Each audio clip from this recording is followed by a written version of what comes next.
여러분 안녕하십니까? 새해 목표하셨던 일 잘 이루고 계신가요?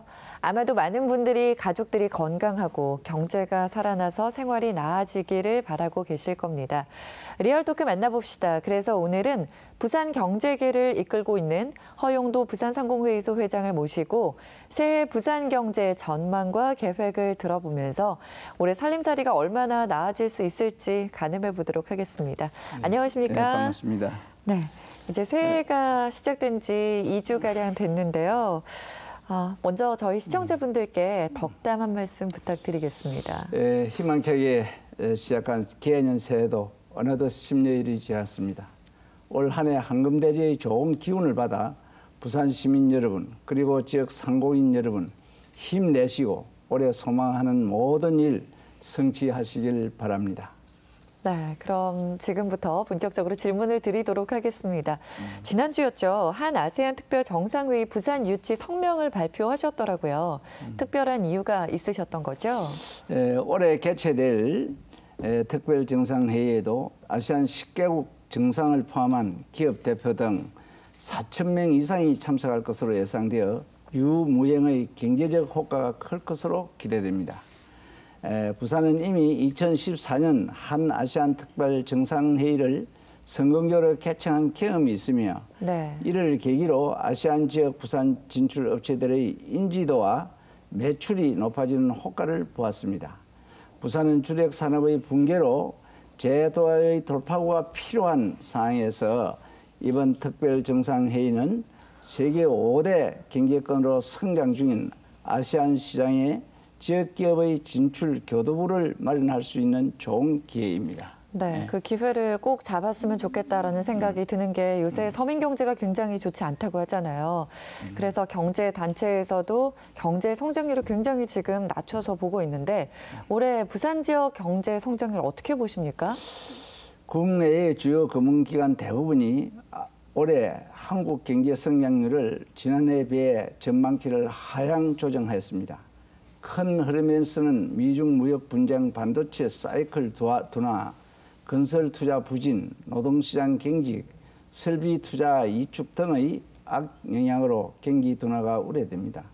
부산 경제는 제조, 건설업, 서비스업 등 주력 산업군에서 경기 둔화의 징조가 강하게 나타나고 있고 다른 경제 변수를 고려해 봐도 낙관적인 요소를 찾기가 쉽지 않습니다. 특히 실물 경제 최전방에 있는 지역 대표 기업인 100명을 대상으로 올해 경기 전망에 대해 물어봤더니 80%가 어려워질 거라고 대답하여 최강 경기가 바닥 수준입니다. 더욱 안타까운 것은 경제 인프라를 한순간에 도약시킬 수 있는 대규모 재정 사업이라도 추진 중이라면 지역 경제가 기댈 언덕이 될 텐데 부산은 이마저도 없는 상태입니다. 그렇군요. 그래서 부산 상공회의소에서 10대 핵심 추진 사업을 발표하셨습니다. 구체적으로 어떤 내용들인가요? 부산 상공회의소는 부산 경제를 위해 지역계획과 함께라는 슬로건을 정하고 2019년 10대 핵심 추진 사업을 확정하였습니다. 가덕 신공항 건설, 2030 부산 세계 박람회 유치, 복합 리조트 건설, 공공기관 지방 이전과 같이 경제 인프라를 한 단계 끌어올릴 수 있는 해난 사업을 적극 추진할 예정입니다. 미래 먹거리로 신사업 육성, 남북교류 사업, 지역기업 글로벌 신시장 개척 등 지역기업에게 새로운 성장 모멘텀을 가져다 줄 사업도 준비 중입니다. 특히 지역 제조업의 고부가 가치를 위해 원전 해체 산업, 친환경 자동차 산업, 항공 부품 산업을 3대 미래 성장 동력 산업으로 육성할 계획입니다. 네, 지금 10대 핵심 사업을 짚어주셨는데 그중에 지금 1순위를 가덕 신공항 건설로 꼽아주셨어요. 1순위를 가덕 신공항으로 정한 이유는요? 신공항 입지 선정 시 이전 정부의 정치적 고려로 인해 소음 피해구역, 활주로 확장, 24시간 운행 가능 여부 등 관문공항의 필수 요소들에 대한 검증이 부족했다는 것이 지역 경제계의 공통된 생각입니다. 공항은 한 번 잘못 지어놓으면 지역 경제에 오랜 기간 부담으로 작용하게 됩니다. 현재 국토부에서 실시한 김해 신공항 기본계획 용역이 금정단의 금정 절차를 거치고 있는 만큼 동남 경제권의 100년 대계를 생각해서 최적적인 가덕도의 신공항을 다시 추진해야 마땅할 것으로 새로 사료됩니다. 네, 이뿐만 아니라 지금 부산 경제가 상당히 위축돼 있지 않습니까? 특히나 전통적인 부산의 주력 산업이죠. 조선이나 자동차 부품 산업이 이 부진이 굉장히 장기화되면서 새로운 사업, 신성장 사업을 좀 구축해야 되는 것이 아니냐 이런 이야기가 나오고 있는데 이 부분에 있어서도 좀 준비하고 계신 게 있습니까? 네, 제조업이 차지하는 지역 경제의 기여도는 예언적으로 드러나는 수치보다 훨씬 큽니다.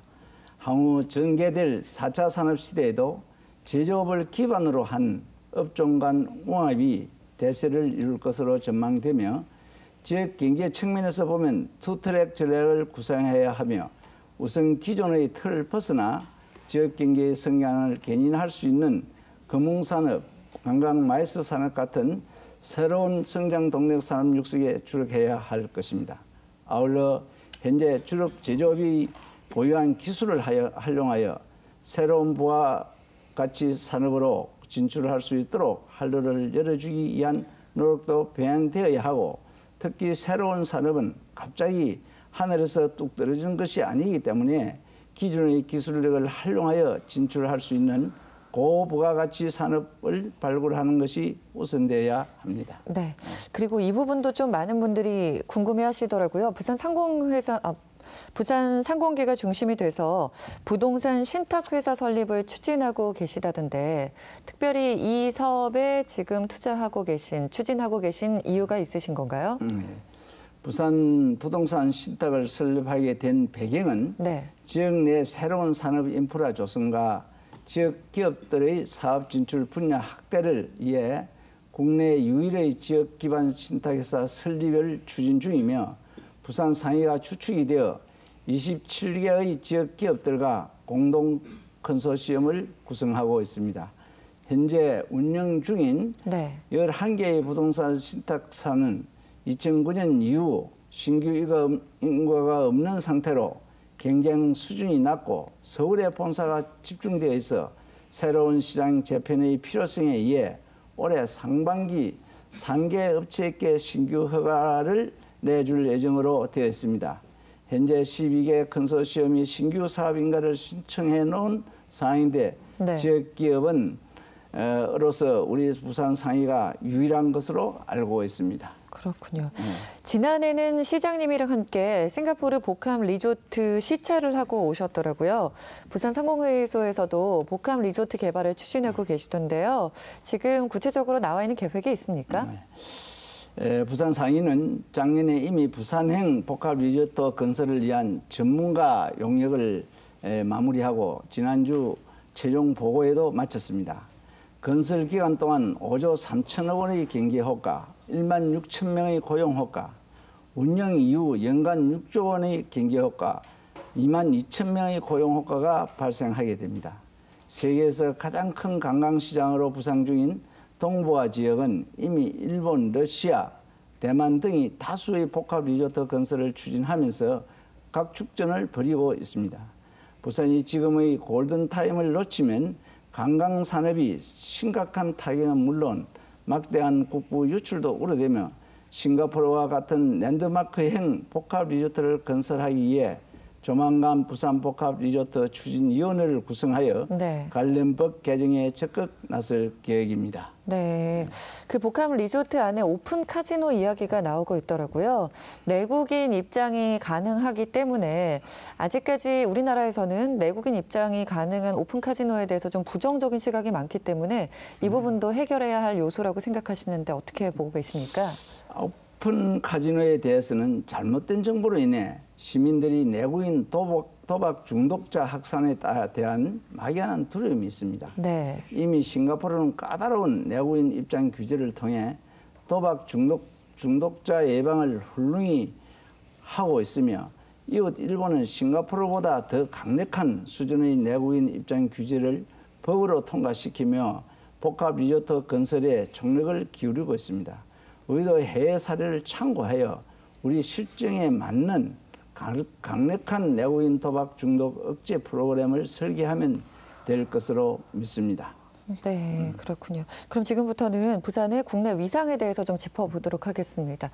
한 5, 6년 전까지만 해도 부산이 대한민국의 제2의 수도다, 제2의 도시다 이런 이야기가 나왔는데 2017년 이 부산 지역 내 총생산이 인천에 뒤지면서 이 제2의 수도, 제2의 도시란 말이 흔들리고 있는 게 아니냐 이런 우려 섞인 목소리가 굉장히 많이 나오고 있거든요. 네. 이 부분은 어떻게 보고 계세요? 참 깝깝한 심정입니다. 특히 부산이 내부적으로 보면 조선기자재, 네. 자동차 부품, 철강 등 주력 산업의 부진이 가장 큰 원인이라고 할 수 있으며 그 외에도 신성장 동력인 금융산업과 관광마이스 산업의 성장세가 더딘 것도 한몫을 하고 있습니다. 네. 외부적으로는 수도권 우선주의로 인해 지방의 발전 전략은 하염없이 미뤄지고 있는 반면 수도권의 산업 인프라는 지속적으로 확충되면서 지방 경제가 피폐해지고 있는 상태이며 특히 인천이 부산을 추월할 수 있었던 것은 인천공항에 대한 지속적인 인프라 투자가 가장 큰 요인으로 알고 있습니다. 만약 부산이 수도권이었다면 신공항 건설, 북한 재개발 사업, 부산 금융 중심지 활성화 등 해난 사업이 여태껏 포효하지 않았을 것이며 주력 산업의 정상화 회복 노력과 함께 신성장 동력이라 할 수 있는 금융 중심지 활성화와 물류산업 육성을 통해 부진의 돌파구를 찾게 될 것입니다. 이를 위해 정부가 제2차 공공기관 지방 이전 사업을 조속히 추진하도록 하고 부산은 금융과 물류 관련 공공기관 유치를 통해 인프라를 확충해야 할 것으로 믿습니다. 네, 지금 말씀해 주신 것처럼 어쨌든 부산은 수도권이 아니기 때문에 이걸 전제로 좀 이야기를 해봐야 될 것 같은데요. 공공기관 이전 문제를 말씀하셨는데 사실 서울에 있는 일부 공공기관이 세종시와 부산으로 옮겨오는 데에도 굉장한 잡음이 있었거든요. 이 부분에 있어서도 좀 해결책 마련이 필요할 것 같은데 어떻게 좀 해결할 수 있는 방법이 있을까요? 네, 수도권의 반대에도 불구하고 기시행된 공공기관 지방 이전이 국토 균형 발전을 위해 꼭 필요하다는 것은 증명되고 있으며 현재 관련 법 개정을 위해 지역 국회의원들이 나서고 있는 만큼 부산 상인은 공공기관 이전 시민 추진단을 출범하여 지역의 의지를 관철시킬 예정입니다. 특히 이번에는 부산 금융중심지 활성화를 위해 네. 산업은행, 기업은행과 같은 정부 출자 금융기관과 해양 물류산업 육성에 필요한 공공기관 유치에 최선의 노력을 기울일 것입니다. 네, 이제 부산은 정말 국내에서만 생각할 것이 아니라 이 시각을 조금 더 해외로 넓혀 나가야 되겠다는 생각이 점점 더 드는데요. 지난해 연말 부산으로서는 좀 좋지 않은 소식이 들려왔어요. 2025년 세계 박람회 엑스포죠. 개최지가 오사카로 결정이 됐는데 그렇다면 2030 엑스포 부산 유치는 조금 힘들어지는 게 아닐까라는 걱정의 목소리가 굉장히 많거든요. 어떻게 보십니까? 대륙별 순환 개최의 원칙은 깨진 만큼 주제 선정은 물론 개최 이후 지역 발전과 연계할 수 있는 구체적인 로드맵 제시를 어떻게 하느냐가 관건이며 국제 박람회 기구에서는 오사카의 성공적 개최가 이후 부산에 대한 세계인의 관심을 집중시켜 오히려 긍정적인 영향을 줄 것으로 기대하고 있습니다. 관광 마이스 산업은 부산의 미래 먹거리이지만 관련 인프라 수준은 매우 부족한 것이 현실이므로 네. 이웃 도시들과 경쟁하기 위해서는 세계 박람회와 같은 국제적인 행사 유치를 통해 단기간에 인프라 확충이 필요하며 이웃 오사카처럼 부산 시민 모두의 적극적인 관심과 지원이 있다면 반드시 우리 부산이 유치할 수 있을 것으로 믿습니다. 네, 이렇게 많은 노력을 기울이고 계시는데요. 끝으로 저희 시민들께 하고 싶은 이야기가 있으면 좀 전해주시죠. 현재 우리 부산의 지역 경제가 겪고 있는 어려움은 상공인들이 중심이 되어 슬기롭게 극복할 예정이니 부산 시민 여러분도 산업 최전방에서 고군분투하고 있는 지역 기업인들에게 따뜻한 응원의 박수와 격려를 부탁드리겠습니다. 네. 앞으로 해결해야 할 현안이 워낙 많아서 더 바빠지실 것 같아요. 잘 부탁드리겠습니다. 네, 감사합니다. 고맙습니다. 네. 리얼토크 만나봅시다. 오늘은 부산 경제계를 이끌고 있는 허용도 부산상공회의소 회장님과 함께 이야기 나눠봤습니다. 함께해 주신 여러분 고맙습니다.